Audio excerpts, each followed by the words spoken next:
Hello friends, I am Nandita Narayan, former president of the DUTA 2013 to 17.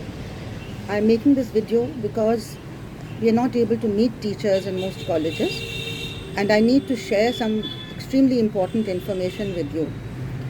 ये ज़रूरी खबर जो आपके साथ शेयर करना है मुझे, वो मैंने आपको एक मेल में भी भेजा है, डूटा का न्यूज़लेटर, जिसमें जिस तरह के अभी डिसीजंस एसी में लिए गए हैं, ईसी में लिए गए हैं और जो रेगुलेशन सरकार ने यूजीसी के माध्यम से भेजा है जो मैंडेटरी है, उसका क्या असर हमारे वर्कलोड पे होने जा रहा है, जो हमारे वर्कलोड को लगभग तबाह कर देगा। वो ये है, 3 रेगुलेशन हैं जिसमें से 2 ऑलरेडी गज़ेट हो चुके हैं मार्च में और जुलाई में, और तीसरा अभी पाइपलाइन में है जो जिस पे हमारा फीडबैक डूटा का भी लिया गया है। जो 2 रेगुलेशन गज़ेट हो चुके हैं, एक है स्वयं रेगुलेशन, जिसके हिसाब से हर स्टूडेंट अपने कोर्स का 40% पेपर मूक स्वयं के पोर्टल से ले सकता है। ये रेगुलेशन हमारे एसी के एजेंडा में रखा गया, अभी फ़िलहाल डिफ़र किया गया है, कभी भी पास हो सकता है अगली मीटिंग में। दूसरा रेगुलेशन जो है वो है एबीसी रेगुलेशन, जो जुलाई में गज़ेट हुआ और अगस्त में एसी और ईसी की मीटिंग्स में पास हो गया। उस रेगुलेशन के तहत हर स्टूडेंट अपने कोर्स का 70% हिस्सा दूसरी यूनिवर्सिटी से कर सकता है, उसे क्रेडिट जमा कर सकता है, अपने एक खाते में रख सकता है एकेडमिक बैंक ऑफ क्रेडिट नाम के, और सिर्फ 30% कोर्स अपने पेरेंट यूनिवर्सिटी से करके उसे यूनिवर्सिटी को डिग्री देनी पड़ेगी। इन दोनों की वजह से हमारे वर्कलोड पे बहुत ही ज़्यादा घातक असर हो सकता है। अगर हमारे स्टूडेंट्स मूक्स ऑफ़र करते हैं, जैसे ईवीएस में, एईसीसी में, जीईसी में, तब भी शायद 40% हमारा उनका वर्कलोड हिस्सा नहीं बनेगा। और एक स्टूडेंट जिस तरह से आदत हो गई है कि आप क्लास में जाने की ज़रूरत नहीं है और वो भी में नकल करके आप पास कर जाएं, हो सकता है कि ज़्यादा से ज़्यादा स्टूडेंट्स ये मूक्स ऑफ़र करें, तब हमारे वर्कलोड को क्या होगा। ये वर्कलोड अगर कम हुआ हमारा, तो हमारी पोस्ट चली जाएंगी और हमारा सपना जो है कि हम अपने इतने 4,000 साढ़े 4,000 साथियों को परमानेंट कराएं जो ज़माने से एडहॉक चले आ रहे हैं, वो सपना हम कभी पूरा नहीं कर पाएंगे। साथियों, ये साजिश जो है सरकार की नई नहीं है। काफ़ी ज़माने से आपने देखा है कि सरकार की नीतियां हैं कि किसी तरह से यूनिवर्सिटीज़ पे ख़र्च कम करें। ख़र्च कम करने का मतलब है आपके टीचर्स की तादाद कम करें, क्योंकि टीचर्स की तनख्वाह पे ही सबसे ज़्यादा खर्च होता है। और कहीं ना कहीं से ये कोशिश करते हैं कि चाहे वो हीफा के बहाने या किसी और चीज़ के बहाने कि आप सेल्फ फाइनेंसिंग मोड में जाएं। सरकार अपने हाथ पीछे करना चाहती है फंडिंग से, और पूरा का पूरा हायर एजुकेशन मार्केट में दे देना चाहती है। न्यू एजुकेशन पॉलिसी का जो पहला हिस्सा जो हमारी यूनिवर्सिटीज़ में इम्प्लीमेंट हो रहा है, चाहे वो FYUP का अचानक फिर से आ जाना बिना किसी तैयारी की, बिना कोई डिस्कशन के, मल्टीपल एंट्री एग्ज़िट के साथ, चाहे ये 3 रेगुलेशन जो हैं, तीसरा रेगुलेशन है ब्लेंडेड लर्निंग का, जो अभी रेगुलेशन गज़ेट नहीं हुआ है, जिसमें जो बचा कुचा कोर्स हमें पढ़ाने को मिलेगा उसका भी 40% हमें ऑनलाइन मोड में रखना होगा। और उससे क्या हमारे क्वालिटी होगी, क्या हमारे स्टूडेंट टीचर रेशो पे असर होगा, आप समझ सकते हैं। इतना बड़ा नुकसान अगर हमारी पोस्ट पे होगा तो एक बार फिर हमारे टीचर्स को ख़तरा है कि वो अपनी नौकरियां खो देंगे। ये पहली बार नहीं हुआ है, हमने देखा है 2016 में किस तरह से 3rd अमेंडमेंट यूजीसी के जो API के मामले में हमें रिलीफ देने वाली थी, रिलीफ तो दिया नहीं, एक लाइन उसमें डाल दी कि सबका वर्कलोड डबल हो जाएगा, और डबल होने के बाद हमारी पोस्ट की संख्या आधी हो जाएगी। तब 7-8 हज़ार एडहॉक टीचर निकल के आए थे, एडहॉक और परमानेंट मिल के निकल के आए थे, टीचर सड़कों पे थे, बहुत बड़ा हमने आंदोलन किया था, इवैल्यूएशन बॉयकॉट भी चला था और सरकार को झुकना पड़ा, उन्होंने वो क्लॉज वापस लिया। इसी तरह से बार बार साजिश होती है।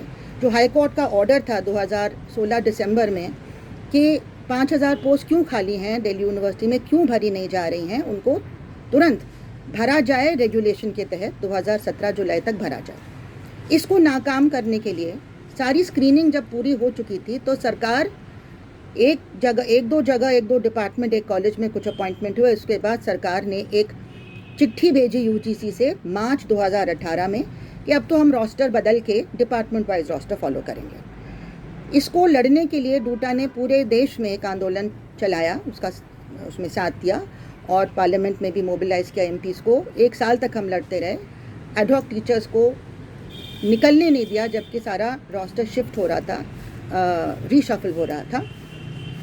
और इसके बाद 1 साल के बाद सरकार को मजबूर किया कि वो ऑर्डिनेंस लाए कि 200 पॉइंट रोस्टर बरकरार रहे, उससे हमारे सारे तदर्थ शिक्षक बचे रहे। फिर इन्होंने एक साजिश की कि सारे एडहॉक्स को गेस्ट में कन्वर्ट कर देंगे। फिर आपको सबको याद होगा बहुत बड़ा आंदोलन चला जब हमने ऑक्यूपाई वाइस चांसलर मुहिम चलाया था और एक 5 दिसंबर की एग्रीमेंट साइन हुई जिसमें ये तय हुआ कि किसी एडहॉक को शिफ्ट नहीं किया जाएगा, डिस्प्लेस नहीं किया जाएगा जब तक कि परमानेंट पोस्ट ना भरी जाए। और अगर कभी इंटरव्यूज़ होंगे तो सारे जो भी पढ़ा रहा है साथी एडहॉक टेम्पररी, उसको इंटरव्यू में हर हालत में बुलाया जाएगा। और भी कुछ चीज़ें थी उस एग्रीमेंट में। तो साथियों, हमने ये साजिश लगातार देखी है और ये दोबारा से हमको फेस करना पड़ रहा है और इसका एक ही जवाब है संघर्ष। आंदोलन, संगठन, ये 2 हमारे पिलर्स हैं जिसके बेसिस पे हम आगे सरकार को इन चीज़ों में पीछे ढकेल सकते हैं। हमने पहले भी किया है, हम आगे भी कर सकते हैं, लेकिन हम सबको सड़कों पे निकलना पड़ेगा। और उसके पहले हमें एक ऐसा नेतृत्व चाहिए जो सरकार के हाथों में ना खेले, जो सरकार के नुमाइंदों का ना हो, जो सरकार से आंख में आंख मिला के संघर्ष करने की क्षमता रखता हो, जिसका ट्राइड एंड टेस्टेड रिकॉर्ड हो।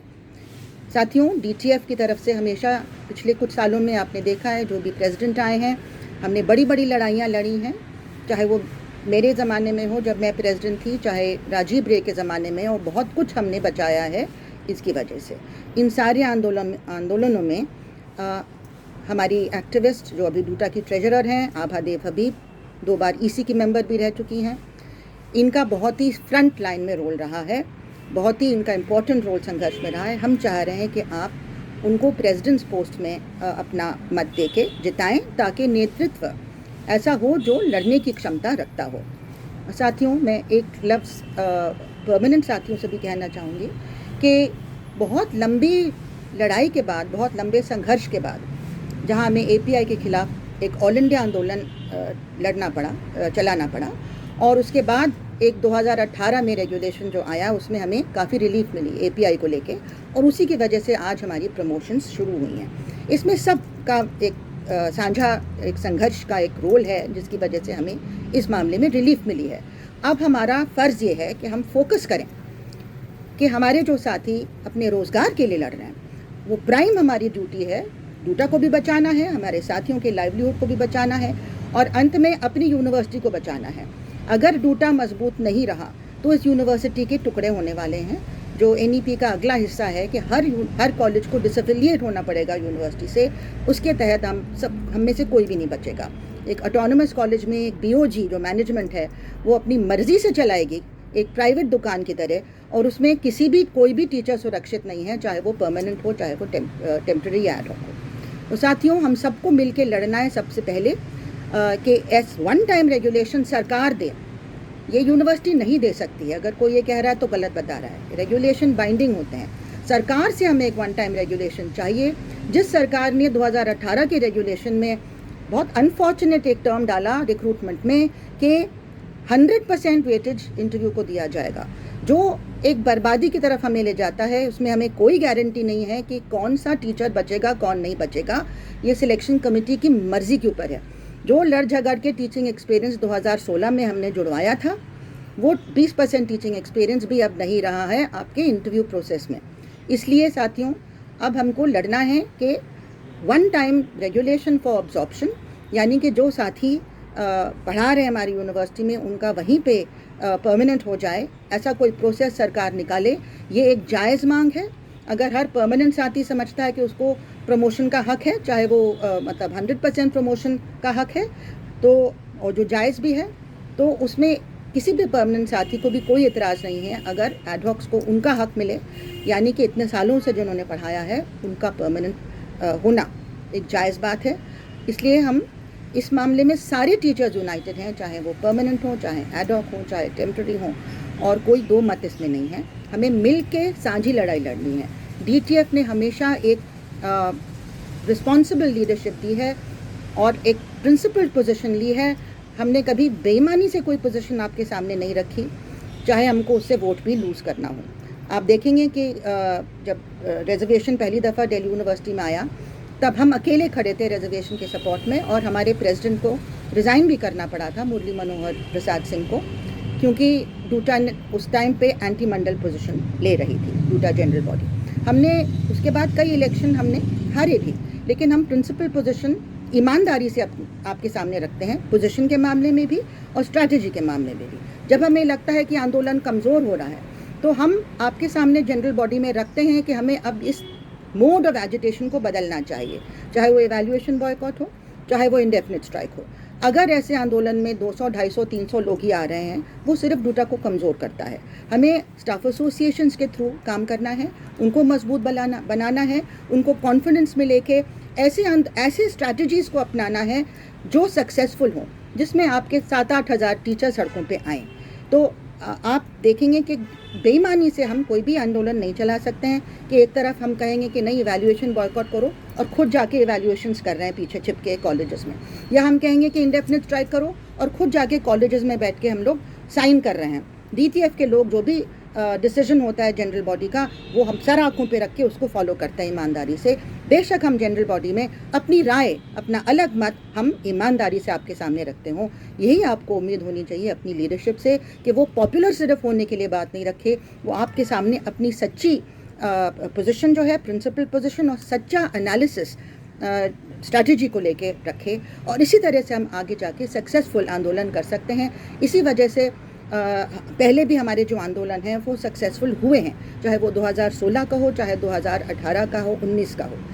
तो साथियों, आपसे रिक्वेस्ट है कि आप आभा देव हबीब को प्रेसिडेंट के लिए अपना वोट दें, और उनके साथ उनकी टीम है 4 साथियों की, उनको भी अपने 15 वोट दें उनको जिताने के लिए।